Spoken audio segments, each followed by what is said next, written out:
Hello and welcome to my video. I'm Varyn and today I'll be explaining the Blood for the Blood God legendary random enchant. To be a successful Blood God, you'll need to learn the abilities and talents of both an assassination rogue and an arms warrior, with some other allocations and areas as well. I'll be going over priority needed skills to maximize performance and talents honed in to enhance your character's combat prowess and recovery. My hope is that this guide will help you achieve your goal of being a Blood for the Blood God main like myself.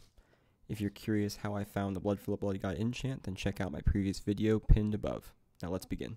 To start this whole video off, let's introduce the legendary enchant, Blood for the Blood God.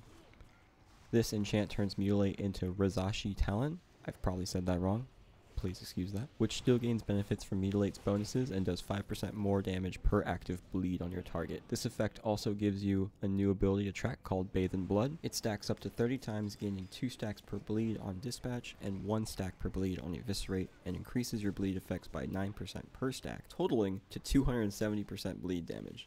Okay, that was a lot in one breath, but that's a lot of damage. Also, Dispatch and Eviscerate do 2% more damage per stack, totaling to 60% damage, and it's very important to note that after hitting 30 stacks, you cannot refresh your Bathe in Blood duration anymore. So you better be ready to use Hunger for Blood to offload all of those stacks, or you will have an abrupt fall off in your DPS. Lastly, Favor of the Soul Flare does massive damage to all nearby enemies based on how many stacks you currently hold of Bathe in Blood, and increases your critical damage by 30%, which means bigger damage after using cooldowns. Personally, I recommend reaching around 20 stacks and then holding around that range using abilities until you're ready to max the stacks out and use Hunger for Blood. For epic enchants, I use Perforation to keep my Garrote continuously ticking with Rend, Exsanguinate to increase my damage of Rupture, Garrote, and Crimson Tempest by 30% following a Hunger for Blood use, and Saber Slash, which completely changes Dispatch into a new Season 8 ability called Saber Slash. This ability does not use up combo points just like Dispatch, but instead makes it so you can spread your Rupture Bleed debuff on multiple enemies.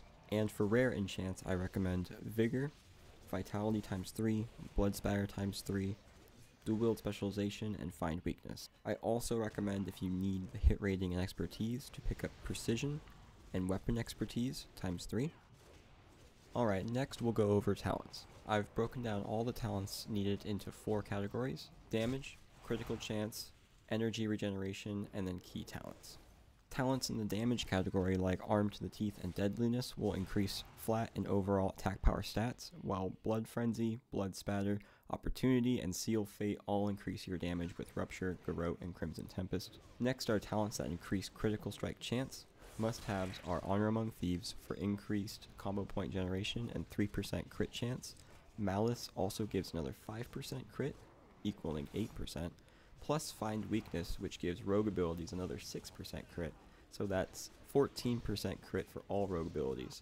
I also run Puncturing Wounds times 3, which increases Mutilate's critical strike chance by 15% more, equaling a total of 39% crit chance with Mutilate specifically. Next would be the energy generation talents. I run Vitality, of course, for the flat 40% energy regen, and then I complement it with Relentless Strikes, Focused Attacks, and Combat Potency. The Malice Capstone bonus also gives 5 energy for every Garrote and Rupture damage tick, so I highly recommend having that. And then lastly, we'll be going over the key talents. I have 6 key talents to look over. The first is Deep Wounds. Deep Wounds is taken just to add another bleed for 5 more seconds on Hunger for Blood. It does provide a passive damage over time to all targets when you do any sort of physical damage, and I find that to be pretty nice. I also run Dirty Deeds, which reduces the energy cost of Garrote and Dispatch down to 30 from 50, creating a smoother rotation as using Dispatch on cooldown is a priority. Trauma increases the effectiveness of bleeds on your target by 30%. Need I explain? Simply. Cut to the Chase refreshes Slice and Dice, allowing you to keep it up all fight without ever touching it once, unless you're extremely unlucky and it falls off, but usually after every finisher you have a 33% chance of refreshing it. And then I run Serrated Blades, allowing the use of Garrote outside of stealth, which means another bleed, and a big damaging one at that. And then also for talents, if you're not hit capped or expertise capped, I recommend Precision and Weapon Expertise. Moving on to the abilities for a Blood for the Blood God main, let's start with the initial 4 abilities after character creation. I started with Sinister Strike, which I recommend as it keeps your damage up time in the early game, and so you're not simply auto-attacking the mobs. Use this at all times, and I only replace using it once I have Mutilate. As my combo finisher, I run Slice and Dice. While not needed, I recommend Slice and Dice as it gives a 20% attack speed buff to all attacks. It becomes especially strong at max level as you can cast it once and have it refresh with the talent Cut to the Chase. Battle Stance is next. From what I'm told, starting with a stance increases your chances of rolling into other stances, for instance Berserker Stance. Battle Stance also allows your Rend to crit, which is a nice addition until you get Berserker Stance. And then lastly, Charge. I find in PvP and in PvP content, having a gap closer is absolutely necessary to keep you on target and doing damage, healing, or tanking. Also as a note, Charge has 2 charges that can be used in short succession before it goes on cooldown, so use them both against successive knockbacks. Alright, next we're going to run by the necessary abilities needed to play a Blood God. There are 6 that I've picked out that I myself have found to be the abilities that I use all the time and are absolutely needed. To start, I chose Mutilate, which is the replacer for Sinister Strike and the ability that will be spammed the most. I recommend putting this on a key that's easy to press, also putting it on a key that won't give you carpal tunnel. Next is Rend. Dealing decent damage over time using Rend also allows us to never have to reset Garrote once you've applied it. This is possible with the talent Serrated Blades and the random enchant Perforation. Keeping Garrote up on target 100% of the time is the goal. The next 3 abilities, Rupture, Garrote, and Crimson Tempest, are your bread and butter for damage over time. They'll all do massive damage, and they all allow you to have a bleed stack for when you use Hunger for Blood. Next ability after that, of course, is Hunger for Blood. How Hunger for Blood works is it increases the chance, it increases the duration of Hunger for Blood based on how many bleeds you have on your target. The ability has a 30-second cooldown, so theoretically with 6 bleeds on your target you can get a 30-second long duration to match the cooldown, allowing you to always use Hunger for Blood continuously and have the buff on continuously. My last necessary ability is actually a complement to Hunger for Blood, is Bloodbath. Bloodbath, it may seem like a PvP ability, but it actually is how you get your 6th bleed, because before this you would have 5. You'd have Rend, Deep Wounds, Rupture, Garrote, and Crimson Tempest. 5. Bloodbath would be your 6th bleed. This ability does solid bleed dot damage to all targets, and I recommend using this only right before you use Hunger for Blood to be sure you get 6 total bleeds on your target for the 30-second duration buff. Let's get into the rotation now.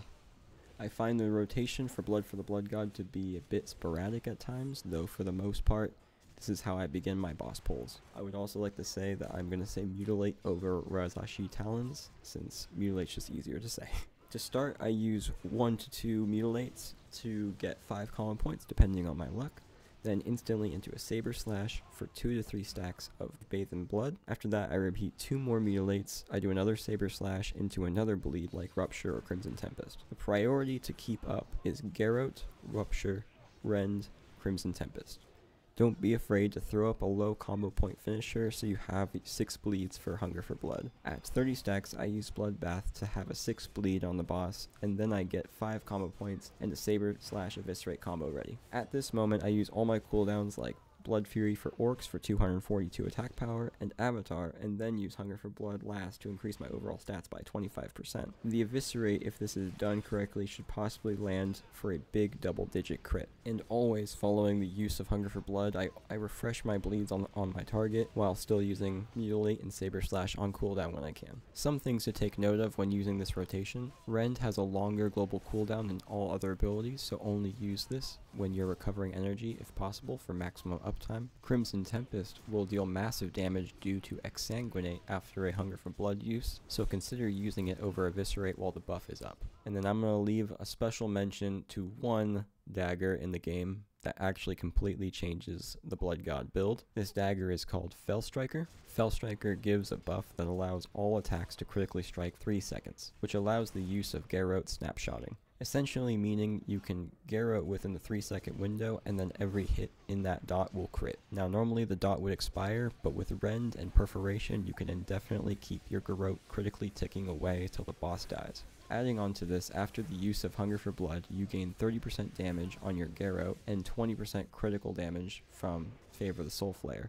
effectively making Garrote your best ability. This 3-second window can also be used to snapshot your other bleeds as well, though they all expire over time. Still, having all your bleeds snapshotted is the dream of every Blood God main. Alright, you made it this far. To wrap things up, Blood for the Blood God can seem on paper like a complicated spec to play, but with practice, managing your bleeds, and with the proper abilities, I believe anyone can pick up Blood for the Blood God and destroy on the DPS meters. I hope you found this guide useful as you progress and build your very own Blood for the Blood God character. This has been Varyn, and I wish you all a good day.